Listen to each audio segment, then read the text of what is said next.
اعوذ باللہ من الشیطان الرجیم بسم اللہ الرحمن الرحیم۔ القسم الاول فی المنطق، قسم اول منطق کے حوالے سے ہے۔ یہ تہذیب کا متن ہے، اب شرح تہذیب پہ آتے ہیں۔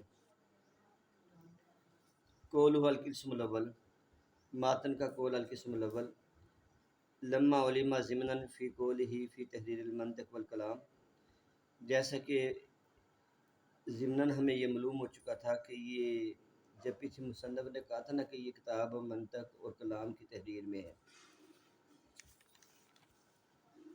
پیچھے ایسے نا فی تحریر المنطق والکلام میں، کیونکہ پیچھے منطق اور کلام کا ذکر ہو چکا ہے۔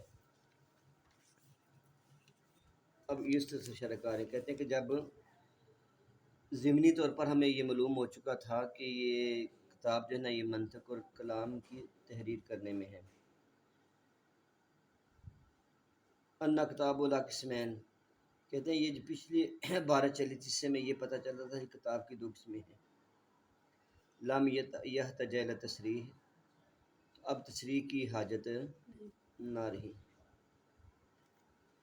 یہ ساری عبارت ایک سوال کا جواب ہے۔ سوال یہ ہے کہ جب انہوں نے یہ کہا کہ القسم الاول فی المنطق، کہ پہلی قسم منطق کے حوالے سے ہے، یہ بات تب درست ہوتی ہے کہ جب اس سے پہلے یہ بات واضح طور پر ہوتی کہ اس کتاب میں دو قسم کے علوم ہیں، یہ کتاب دو قسم کے علوم پہ مشتمل ہے۔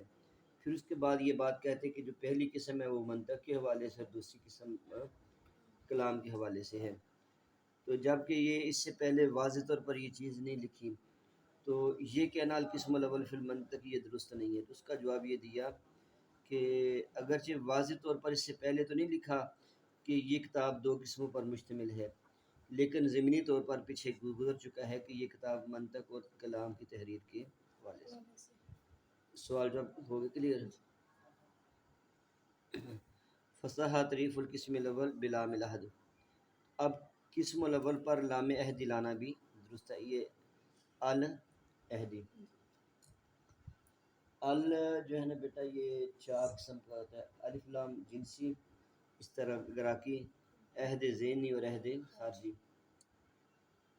تو الف لام عہد ذہنی وہاں پر آتا ہے جہاں پر پہلے اس کا ذکر ہو چکا ہو، پھر جب دوبارہ اسی بات کا ذکر ہو تو اس پر اللہ کہتے ہیں کہ یہ اس سے مراد وہی چیز ہے جو پہلے ذکر ہو چکی ہے۔ تو اب کہتے ہیں کہ فصح اب صحیح ہے قسم الاول پر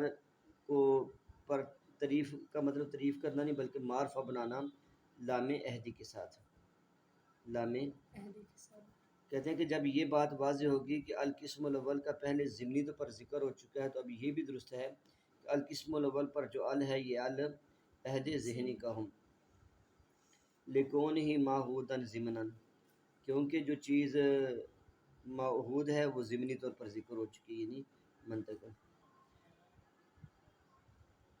وہذا بخلاف المقدمات، اور یہ چیز برخلاف مقدمہ کے ہے۔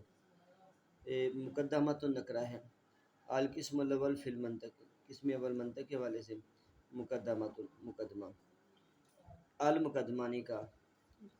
القسم الاول اس لیے کہا کہ پہلے چونکہ اس کا ذکر ہو چکا تھا ضمنی، تو لہٰذا آل لے کے اشارہ کیا کہ اس سے مراد وہی چیز ہے جو پہلے ذکر ہو چکی، لیکن چونکہ مقدمے کا پہلے ذکر نہیں تھا لہٰذا مقدمے کو نکرہ لے کے آئے، معرفہ نہیں لے کے آئے۔ اس کو معرفہ تب لاتے جب مقدمے کا بھی پہلے ذکر ہو چکا ہوتا۔ فإنها لم يعلم وجودها سابقا، کیونکہ نہیں جانا گیا اس کا وجود اس سے پہلے، یعنی مقدمے کا۔ فلم تکن معہودۃ، لہذا جو اس پہ الف لام عہدی بھی نہیں آئے گا۔ فالذا نکرہ، اس لیے اس کو نکرہ لے، وقال مقدمۃ، کہا مقدمہ۔ قولہ فی المنطق، القسم الاول فی المنطق کی بات ہے نا، اب منطق کے حوالے سے گفتگو کر رہے ہیں۔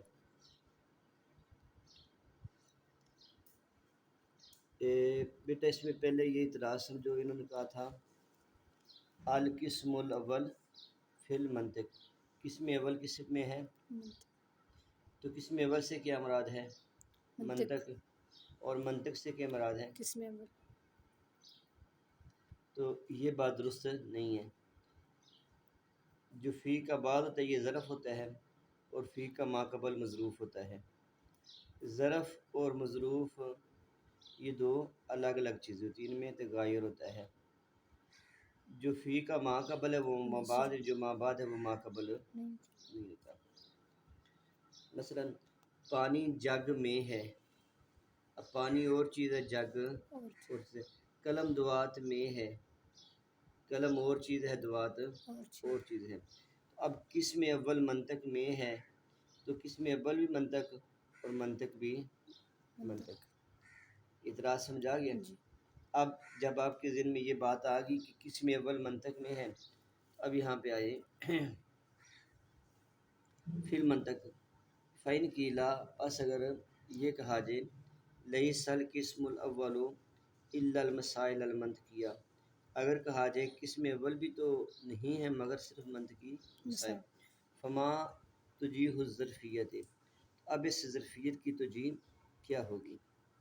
اس ظرفیت کی توجیہ کیا ہوگی کہ منطق منطق میں ہے، تو اس کا کہتے ہیں کل تو میں کہوں گا یجوز و جائز ہے ان یراد بالقسم الاول، کہ قسم اول سے مراد الفاظ ہوں اور عبارات ہوں، اور منطق سے مراد معنی ہوں۔ القسم الاول فی المنطق کا معنی یہ ہوگا کہ یہ الفاظ اور عبارات منطقی معنی میں ہیں، یعنی قسم الاول سے مراد ہم الفاظ لے لیں اور منطق سے مراد ہم معنی لے لیں۔ کہتے ہیں کہ کل تو میں کہوں گا یجوز و جائز ہے کہ مراد لیا جائے قسم اول سے الفاظ اور عبارات اور منطق سے مراد معنی۔ فیکون المعنی، اب اس عبارت کا معنی یہ ہوگا ان هذه الالفاظ، یہ الفاظ پہ میں نے زبر اس لیے پڑھی ہے کہ انا کے بعد هذه ہے، اور جو اس میں اشارہ کا اعراب ہوتا ہے وہ مشار الیہ کا اعراب ہوتا ہے۔ انا حالت نسبی میں ہے تو یہ هذه حالت نسبی میں ہے تو الفاظ بھی حالت نسبی میں ہوگی۔ ان هذه الالفاظ، کہ یہ الفاظ فی بیان هذه المعانی، ان معنی کے بیان میں ہیں، یہ الفاظ ان معنی کے بیان میں ہیں۔ وَيَحْتَمِلُ وُجُوهًا أُخَرَ، اور اس میں کچھ دوسری وجوہ کا بھی احتمال ہے۔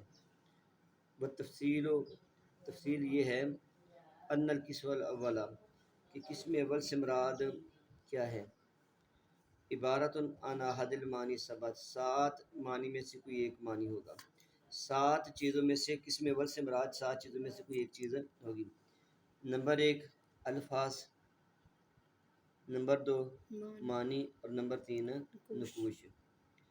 الفاظ قسم اول سے مراد یا تو الفاظ ہوں گے یا معنی ہوں گے یا نقوش، یا الفاظ اور معنی، یا الفاظ اور نقوش، یا معنی اور نقوش، یا الفاظ معنی اور نقوش۔ الفاظ معنی ایک صورت، الفاظ اور نقوش معنی اور نقوش، اور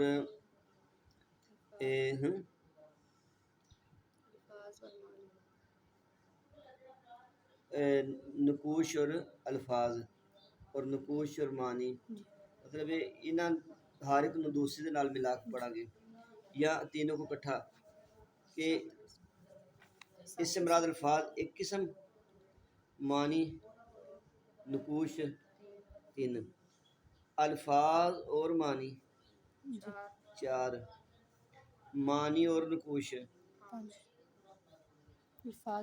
الفاظ اور نقوش 6، الفاظ معنی اور نقوش 7۔ تو قسم اول سے مراد صرف الفاظ بھی مراد ہو سکتے ہیں، صرف معنی بھی، صرف نقوش بھی، یا الفاظ اور معنی، یا الفاظ اور نقوش، یا معنی اور نقوش، یا تینوں کو ملا کر۔ اویل مرکب من الاثنین، یا جو مرکب ہوگا 2 سے، اوی ثلاثہ، یا تینوں سے۔ کہ الفاظ سے مراد القسم الاول سے یہ 7 چیزیں مراد ہو سکتی ہیں۔ والمنطق، اور منطق عبارت عن احد معنی 5، اور منطق کے 5 معنوں میں سے کوئی ایک معنی ہوگا۔ منطق کا پہلا معنی کیا ہوگا؟ ملکہ۔ ملکہ کا مطلب یہ ہوتا ہے کہ انسان کے اندر ایسی کیفیت ہو کہ جس سے وہ معاملے کو فوری طور پر سمجھ لے۔ منطق سے مراد کیا ہے؟ انسان کے جسم کے اندر، انسان کے ذہن میں ایسا بھلکا ہو، ایسی قوت ہو جس سے وہ چیز کو فوری طور پر سمجھ لے۔ یا منطق سے مراد العلم بجمیع المسائل، کہ تمام مسائل کے علم کو منطق کہتے ہیں۔ یا منطق کا معنی ملکہ ہے، یا منطق کا معنی تمام مسائل کا علم ہے۔ نمبر 3، وبالقدر المعتد به الذي يحصل به العصمت، یا اتنی قدرت ہو، اتنا علم ہو کہ جس انسان قادر ہو غلطی کرنے سے بچنے پہ۔ یحصل به العصمت کا معنی یہ ہے کہ عصمت حاصل ہو جائے، یعنی غلطی سے بچنا حاصل ہو جائے۔ تین معنی ہو گئے۔ منطق کا پہلا معنی علم، ملکہ، نمبر 2 تمام مسائل کے علم، اور نمبر 3 اتنا علم کہ جس سے انسان غلطی سے بچ جائے۔ نمبر 4 اور نفس المسائل اجمین، یہ سارے مسائل، نفس مسائل، ایک ہے بیٹا ہر چیز کا علم، اور ایک ہوتا ہے کہ مسئلے کا علم، مسئلے کا علم اور ہے اور مسئلے کا حل کا علم اور ہے۔ یہ نفس مسائل جو ہے نا، یہ چوتھی قسم ہے۔ اور نفس القادر المعتد به، یا اتنی قدرت کہ جس سے نفس مسائل کا پتہ چل سکے۔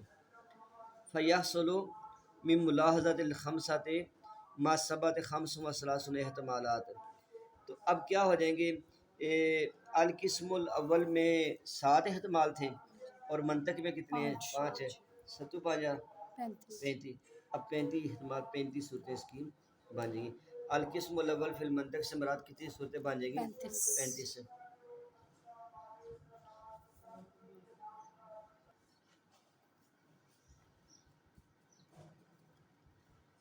اچھا، یقدر فی بعض البیان و بعض فی بعض تفصیل و فی بعض الاصول، اب اس میں بعد میں قادر ہوگا بیان پر، بعد میں قادر ہوگا تفصیل پر، اور بعد میں قادر ہوگا اصول پر۔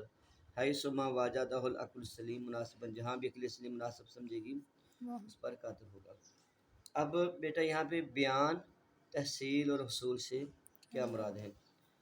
حصول کا معنی ہوتا ہے جو چیز بغیر کوشش کی حاصل ہو جائے، کسی چیز کو حاصل کرنے کے لیے کوشش ہے نہ کیجیے، اور تحصیل جو چیز کوشش سے حاصل ہو جائے، اور بیان جو چیز بیان کو، حصول جو خود بہت حاصل ہو، تحصیل جو حاصل کرنی پڑے، اور بیان جو چیز واضح ہو۔ اب یہ جو بیٹا 5 قسمیں بیان ہوئی ہیں نا ملکہ، اب ملکہ حاصل کرنا نہیں پڑتا، بلکہ ملکہ کا اللہ نے بندے کے اندر خود بہت وہ ایک چیز رکھی ہوئی ہے۔ اور تمام مسائل کا علم یہ تحصیل ہے، تمام مسائل کو ظاہر جاننے کے لیے بندہ محنت کرتا ہے، تو یہ کیا ہے؟ تحصیل۔ حصول جو چیز انسان کے اندر پہلی ملکہ حصول ہوگی، یہ آگے تحصیل ہوگی، بیان کس چیز کو بیان کرنا۔ چلو بیٹا یہ آپ کا پہلا یہ سوال مکمل ہوا، انشاءاللہ صبح مقدمے سے آگے